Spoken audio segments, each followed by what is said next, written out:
In doing so we also inflict upon them such diseases as makes for little or no quality of life. What is the point of an extra year of life if that year is spent as a living vegetable? If we do have a prognosis of death, then surely it is better to live that remaining life to the full, with our eventual demise being as gentle and as dignified as possible. On one occasion, the unit exceeded its drugs budget and feared a crisis in care. At this point, Welcome stepped in and offered its services for free on the condition that they would supply the drugs as long as all research notes were given directly to them in return. It appears that the only figures who were aware of anything like the full picture were the consultants in charge and the research nurse appointed by the company, none of whom were willing to reveal anything of the results of those apparently blind drugs trials. In effect, this means that the patients on this unit are being treated by the pharmaceutical scientists as human guinea pigs, in order to test the various drugs supplied. How are we to know that these drugs are genuinely safe for the purpose of therapy? Might they simply be poisons or ineffectual chemicals thrown onto the research pot in a vain attempt to happen across some element of cure? Are they even actively seeking a cure, knowing what we do of their motivation? Some of the drugs which have been identified and are in regular use have long since been discontinued in other areas of medicine because they are ineffective and/or dangerous. For example, AZT was once considered too toxic to be given to terminally ill cancer patients. Interestingly, the official patient leaflet, HIV and AZT, the choices, as supplied to AIDS departments by Wellcome, gives merely 3 examples of side effects of the drug, that is anemia, which they say affects up to 40% of users, headaches in 1 to 10% of users, and sickness in 25% of users, which almost always disappear after a few weeks of treatment. The leaflet also states, most people do not suffer side effects when they take AZT early. If they do occur, there are ways of coping with them. They may be reversed, if necessary, by stopping treatment. If you thought that you may be facing death through an incurable disease, would you stop taking the drug that has been hyped as giving an extension of lifespan, I wonder? Septrin is a combination of 2 antibiotics and has been shown to be far less effective and far more liable to dramatic side effects than either of the components when used individually. Interestingly, it is also nearly 3 times more expensive than the more effective and less harmful constituent ingredient trimethoprim. Even thalidomide is now being used on Ward 25 for its antiemetic properties. Many patients diagnosed as terminally ill have drawn up living wills in which they often request a cessation of active treatment in the on stages of disease. These are frequently ignored by the doctors, who continue to pump toxins into dying patients and claim to be simply following orders from above. The point of which escapes myself and Walter, and quite often the doctors themselves. When a patient dies, relatives are officially informed that their loved ones are deemed as dangerous waste and must, therefore, be sealed and cremated for hygiene reasons. No mention is made of autopsy or further experimentation, and yet Walter has witnessed conversations amongst doctors regarding autopsy findings on such people who were supposed to have gone to cremation unmolested. Is this further pharmaceutical research? One evening, in the absence of an available doctor from the unit, Walter had to call upon a consultant from another area to advise upon a matter. Whilst this covering doctor was attending to the issue, Walter made known his concerns about the dangerous amounts of drugs a patient was prescribed. This consultant agreed with Walter that it was excessive and dangerous and complied with his request to discontinue the majority of the drugs. He also admitted to Walter that there was definitely something extraordinary and far-reaching going on in this area which was beyond his jurisdiction. Furthermore, if he had his way, the majority of the drugs given on the unit would never have been prescribed in the first place. However, see no evil, hear no evil, speak no evil seemed to be the order of the day, and that was the end of the matter. All of this information is deeply disturbing. As more and more evidence mounts against the HIV theory, it seems that the only way to survive AIDS is to steer clear of the medical profession and its terrible drugs. If it is true of this one syndrome, then how true is it of other areas of disease? Just how manipulated are we by these companies? And how much wheeling and dealing is going on behind the scenes between consultants and pharmaceutical companies, which directly affects our well-being? AIDS is a huge money spinner, providing millions of pounds of profit per day in drug sales and its offshoot market of condom sales. Wellcome also has links with the London Rubber Company.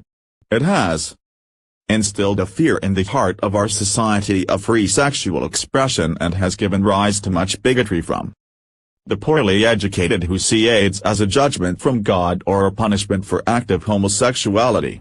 It has created a huge charity industry, netting millions of pounds from the world population to fund further research to rid the world of this affliction. And how much misery and negativity has it generated? Further research means more experiments on both animals and humans, and the figures for economic growth just rise and rise. Truth, a cure for all disease. As another example of the medical conspiracy, would it shock you to find out that there are, in use today, several medically proven cures for cancer? One such cure is AIC and has been in use since at least 1922. It has no known adverse side effects. It is made from 4 common herbs and elevates the immune system. In 1937 it came within 3 votes of being legalized as a cancer treatment in Canada and was passed on to the British Cancer Campaign by its founder, Rene Case, via the Prince of Wales. And yet today, it is still only available through selected, virtually underground, outlets worldwide. I have many dozens of case studies which testify to the efficacy of this treatment, see Appendix 4. Furthermore, in the 1930s a man named Royal Raymond Rife developed a very high-powered microscope, almost 7 times more powerful than those in use at the time, which could detect organisms which cause diseases such as infections and cancers. He did this by illuminating these organisms at their own specific frequency of light and could, therefore, examine them and their effects whilst they remained alive, as opposed to killing them first using dye stains or high-powered electron microscopy as was the norm. He then discovered that, by altering the frequency of their environment, microbes could mutate and change their size and shape to resemble viruses and bacteria alike, thereby enabling the same microbe to cause many diverse diseases. For example, the same germs which cause pus, streptococci, could also become the germs which cause pneumonia, pneumococci, in response to an alteration in their environment. Rife also discovered that by bombarding these organisms with higher frequencies of light, he could destroy them. He demonstrated that it was possible to create and destroy cancers at will, and succeeded in curing otherwise terminal patients of this disease, as well as others such as polio and typhus, in almost 100% of cases. Today, it is conventionally accepted that single specific germs are responsible for single specific forms of infection. This theory was advanced by the French scientist Pasteur but was disputed by his rival Béchamp, who was in favor of the mutation theory known as pleomorphism.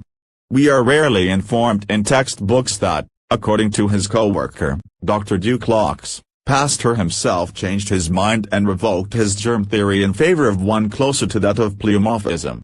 However, over 100 years later, Pasteur's original germ theory is still the standard working model for the understanding of the action of microbes in the body.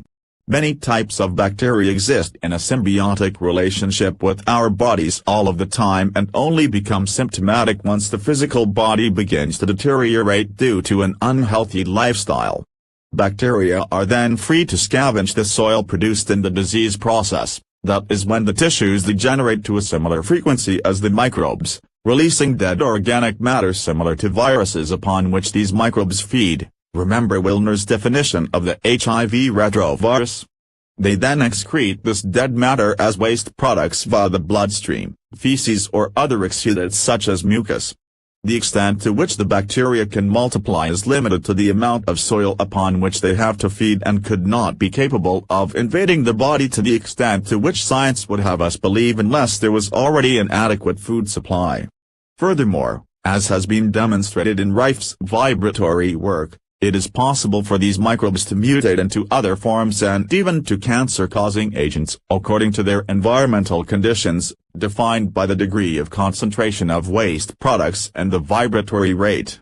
The subsequent systemic and metabolic reaction to these toxic excreted waste products, such as sore throat and high temperature, the body's natural way of eradicating the bacteria, are generally the symptoms of diseases which are given priority in day-to-day general medical practice, whereupon drugs are usually given to suppress them. In giving antibiotics we often succeed in killing the very microbes which are removing the diseased body's dead matter during the natural healing process. In doing so we also open up our bodies to other forms of disease such as the fungal infections which are usually kept at bay by the natural presence of bacteria. Another effective cure for AIDS and cancer has been successfully employed in clinical practice all over the world for at least 50 years and is a cure for virtually all germ diseases. This is oxygen, ozone therapy. The principle behind it is simplicity itself and is the reason why the pharmaceutical companies and drug agencies are so afraid of it that they have conspired to suppress it also. It is conventionally accepted that the majority of germs are anaerobic, which means that they survive without oxygen. Therefore, if one floods the bloodstream with oxygen, these organisms cannot survive. Oxygen is one of the fundamental and most necessary elements to human survival. It exists as air, water and most of our food sources such as carbohydrates. The human race has evolved in levels of oxygen far higher than exist in today's polluted and tree-depleted world, and we are all running on less than is desirable for optimum health, especially the city dwellers. Foods and food supplements which release high levels of oxygen such as in the form of hydrogen peroxide are beneficial to our well-being. Indeed, hydrogen peroxide itself, when taken in dilute form or applied directly to wounds, is one of the most effective antiseptics and healing compounds there is. I believe disease is the result of disharmonious energy fields which can be caused by both physical and non-physical disharmony. Thus, disease can be eradicated by oxygen therapy because it boosts the immune system by raising our vibratory rate, thereby making our bodies healthy. It is a simple fact that disease cannot exist in a healthy body. According to the testimonies of international MDs assembled at the May 1983 Sixth World Ozone, a concentrated form of oxygen therapy, conference in Washington, D.C., ozone eliminates viruses and bacteria from blood, human and stored. Medical ozone is successfully used on AIDS, herpes, hepatitis, mononucleosis, cirrhosis of the liver, gangrene, cardiovascular disease, arteriosclerosis, high cholesterol, cancerous tumors, lymphomas, leukemia. Highly effective on rheumatoid and other arthritis, allergies of all types. Improves multiple sclerosis, ameliorates Alzheimer's disease, senility and Parkinson's. Effective on proctitis, colitis, prostate, candidiasis, trichomoniasis, cystitis. Externally, ozone is effective in treating acne, burns, leg ulcers, open sores and wounds, eczema and fungus. In 1976, the US FDA hindered the progress of this form of therapy by stating, ozone is a toxic gas with no known medical uses. And yet, one doctor using ozone in his work with colonic cancer patients, Dr. Hans Nipper, from Hanover, despite refusing to divulge the names of his cancer patients, stated in 1987, President Reagan is a very nice man. And, you wouldn't believe how many